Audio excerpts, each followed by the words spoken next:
Salve, salve senhores, muito bem-vindos a mais um vídeo aqui no canal. Estou num cenário diferente, penúltimo dia de férias aqui em Caldas Novas, tá? E resolvi gravar esse vídeo. Me parece que é um assunto que eu nunca tratei aqui no canal,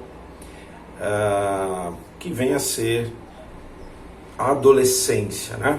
Quer dizer, o que a clínica nos mostra, nos direciona, não é? Nos indica a respeito do adolescente atual, né? É importante datar essa conversa, né? É importante contextualizá-la, não é? A adolescência a qual estou me referindo, ela está datada em 2021. Né? Por que eu acho importante marcar isso?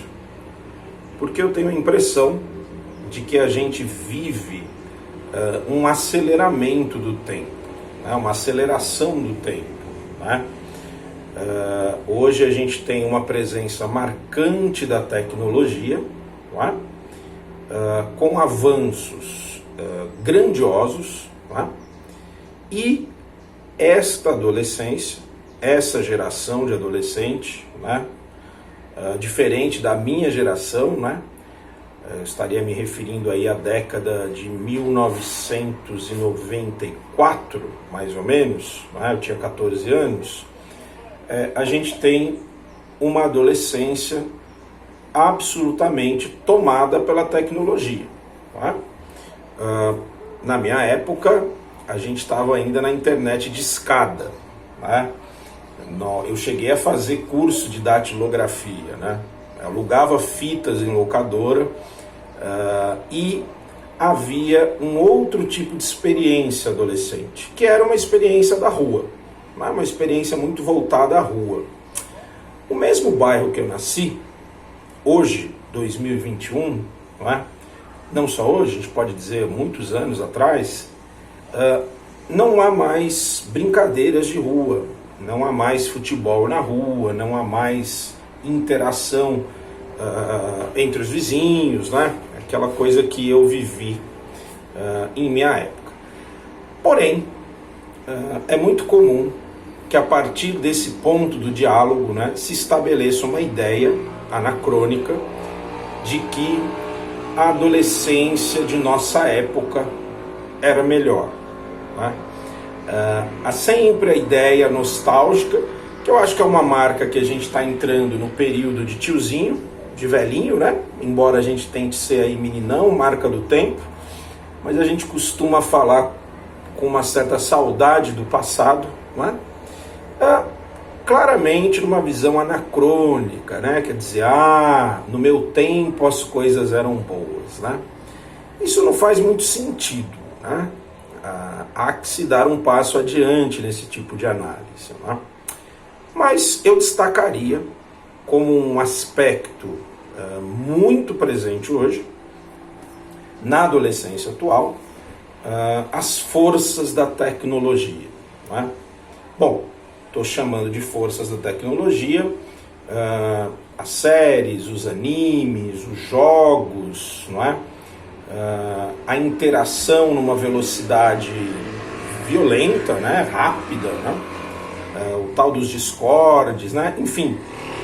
E há aqui uma coisa que delimita, acredito eu, fronteiras, que é a nova linguagem, não é?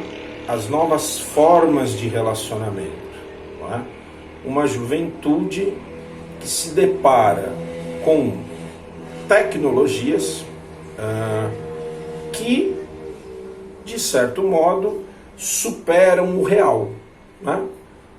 Uma tecnologia, um avanço tecnológico que vai tornando mais interessante as relações virtuais do que as relações presenciais, né? Uma juventude que está acostumada, né, com esse tipo de interação. Por exemplo, se a gente contextualiza isso na pandemia, não é? É diferente a forma como a juventude reage ao confinamento, não é? Para gerações mais velhas. Não é? Eu tenho a impressão de que os jovens estão mais adequados, mais adaptados a essa virtualidade que se apresenta por aí. Quer dizer que isso não traz problemas? Não é? Quer dizer que não temos que levantar alguns pontos críticos frente à juventude? Penso que não. Não é? No meu ponto de vista, né, observando aí a experiência de consultório, a experiência de acompanhamento terapêutico, né, acompanhando essa juventude, numa posição muito de abertura, né, antes de qualquer intervenção você precisa compreender, né, você precisa se aproximar, e não há como se aproximar sem uma certa confissão da ignorância. Né? Não é fácil para um adulto, para os pais adultos que estão aí me assistindo, por exemplo, se aproximar dos adolescentes. Né? Um outro universo, né? Uma coisa muito delicada de se fazer. Bem, senhores, o que é o ponto que eu destaco aqui? Um dos pontos, né? É a descorporificação. Né? São jovens que vivem um tipo de relacionamento pouco corporificado. Não é? A virtualidade, ela tira, digamos assim, a possibilidade de contatos corporais. Não é? E ela traz o predomínio do mental, né? Dos dedos, né? Dos cliques, dos toques, né? Dos avatares, dos perfis fakes, né? E de uma velocidade de contato que responde bem ao mundo líquido. Né? Bom, o que isso traz para esses jovens? Né? Bom, eu tenho a nítida impressão que traz um fenômeno de alienação, né? De afastamento das sensações, de afastamento do corpo, de afastamento de outro tipo de experiência de estar no mundo. Com isso, senhores, quero chamar a atenção aqui para uma ideia que eu considero complementar, que seria os pais irresponsáveis, né, e a sociedade como um todo investir no corpo, né, investir em esportes, investir em atividades de grupo, não é? Para contrabalancear, não é? Para fazer aí um meio de campo para essa virtualidade. Tem pais e tem educadores que tentam ir para um caminho radical, né, de cortar a tecnologia dos filhos. Né? Não me parece interessante isso, né, porque seria alienar esses jovens do próprio contexto que eles vivem. Né? Agora, acho que tem aí uma necessidade de intervenção, não é? Que esses pais apresentem para esses jovens outras possibilidades no mundo. Para isso, queridos, é necessário bancar o beiço, bancar a teimosia, bancar os protestos, né? Enfim, isso é ser jovem, né? O jovem, ele gosta de testar limites, de fazer afrontas, né? É uma forma de se constituir, não é? E nessas horas é necessário, penso eu, a função paterna, não é? Que vem de um lugar de lei, de ordem, de discriminação, do que pode, do que não pode, não é? Embora hoje parece que é uma moda de querer desconstruir tudo, não é? A ideia de função paterna me parece muito interessante. Lembrando que função paterna pode ser exercida por mulheres, né? Não é uma coisa exclusiva do homem. Né? É um casal homoafetivo que tem um filho, que tem um jovem, entendo eu, precisará de função paterna. Não é?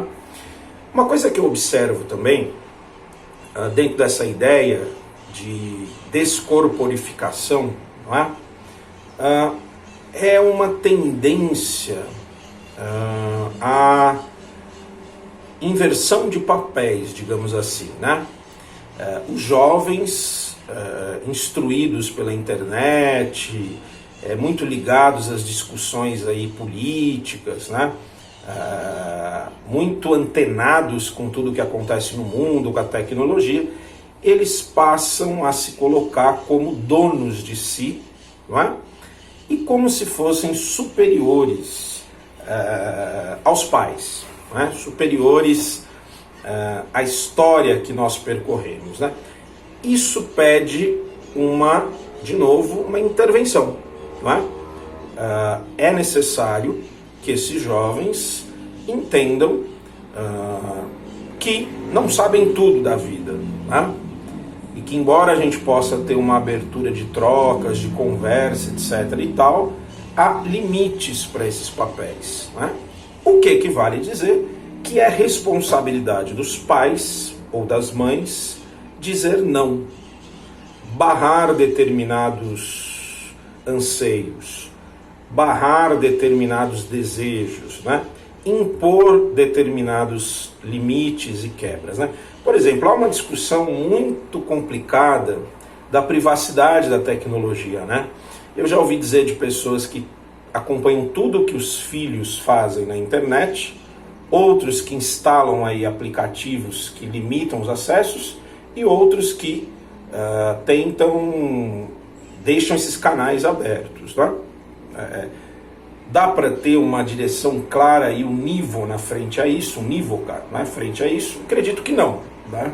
Eu acho que tem aí uma série de fatores a ser considerado.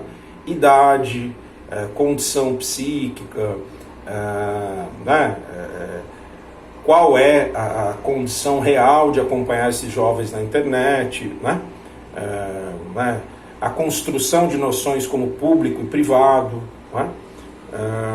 Enfim, né? A gente está diante de uma cultura e um mundo diferente. A qualquer clique hoje, o jovem acessa o que ele quiser na internet, né? Bem, senhores, também acho que não adianta a linha dura, né? Uma linha mais violenta, né? Agressiva, de só cobrar, né? Então há pais que foram educados na base da porrada, né? E que acreditam que esse é o caminho com seus jovens, né? Isso não dá certo. Do mesmo modo, não adianta abrir a porteira também, né? Numa ideia de que vou deixar meu filho ser feliz a todo custo, né? A questão, me parece, está nesse diálogo, né? Que é um diálogo até a página 2. Eu me lembro uma vez que eu vivi uma situação em que o jovem disse para mim o seguinte, que a gente está num regime, democrático, né? E era uma situação em que uma decisão precisava ser tomada, né? E brincando com isso eu digo, olha, nesse momento o regime é autoritário, né? Porque quem vai dizer o que dá para fazer aqui ou não sou eu. E você tem todo o direito de ficar puto, de ficar irritado, né? Então, senhores, muitas vezes é preciso bancar isso, simplesmente isso, né? Quer dizer, olha, essa situação é assim, assado, eu entendo que você está assim, está assado, e nesse momento quem vai decidir sou eu, e é isso, né? E aí vem um fenômeno, senhores, importante, que é a revolta dos jovens, né? Que é a agressividade dos jovens, né? E que muito disso diz respeito ao teste de limites. O jovem está se constituindo, né? Ele está se constituindo essas fronteiras eu e o outro, né? E tem pais que não bancam aborrecer os seus filhos, não bancam uma birra, não bancam uma revolta, né? Se desesperam ou partem para agressão, para violência. Então, tudo isso se torna muito complexo, não é? Na realidade que vivemos hoje, de novas famílias de separação, de mães solteiras, de pais que desaparecem, de famílias que vão combinando filhos, né? A coisa se torna ainda mais complexa, não é? Se torna ainda mais difícil. Não é fácil exercer a educação dos jovens, não é? Não é fácil. Muitas pessoas terceirizam isso, outras abandonam o barco, não é? E outras vivem como amiguinhos dos filhos, não é? Permitindo tudo, não é? Permitindo qualquer tipo de escolha, não é? O jovem precisa ser barrado, tá? Se ele não encontra o não, ele se afunda, se afoga e por vezes se mata no sim, não é? Eu vejo muitos jovens transgredindo, buscando drogas, buscando caminhos enlouquecedores, na real, desejando encontrar o limite, não é? Infelizmente, muitas vezes o limite é a lei, é a polícia ou a própria morte, né? Isso acaba acontecendo, né? Bem, senhores, vamos lembrar aqui o básico, né? É tão complexo educar e cuidar de um jovem atualmente, não é?